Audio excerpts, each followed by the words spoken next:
Well, I just finished making this clock today. Here it is on my living room clock, living room wall, and I'm going to see if we can see the little birdie come out. So while I'm waiting, up till chime time, there's the side. It's got a control panel on the side there. Pendulum swinging away there. And here's the other side.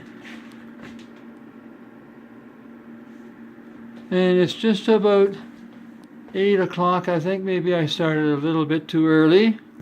I tried it at 7 and I didn't catch it in time, so now I'm back to 8 o'clock here.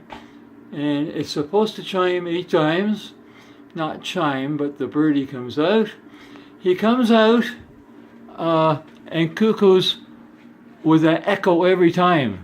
So what will sound like maybe 16 is actually 8 plus his echo.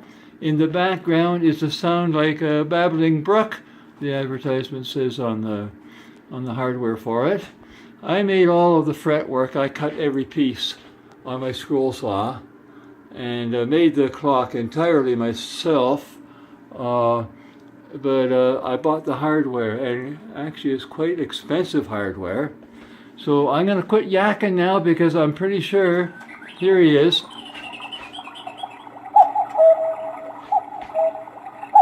Two, 3, 4, that's the way it goes.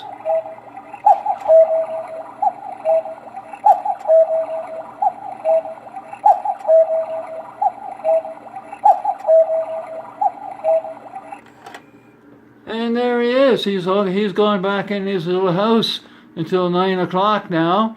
It does have an automatic sensor. Actually, I put the sensor, maybe I can show it. The sensor is right in that little shiny mark, right there. And that sensor shuts it off at dark, so it's not cuckooing all night, and it'll come back on in the morning. So there's my cuckoo clock, all set up, ready to go.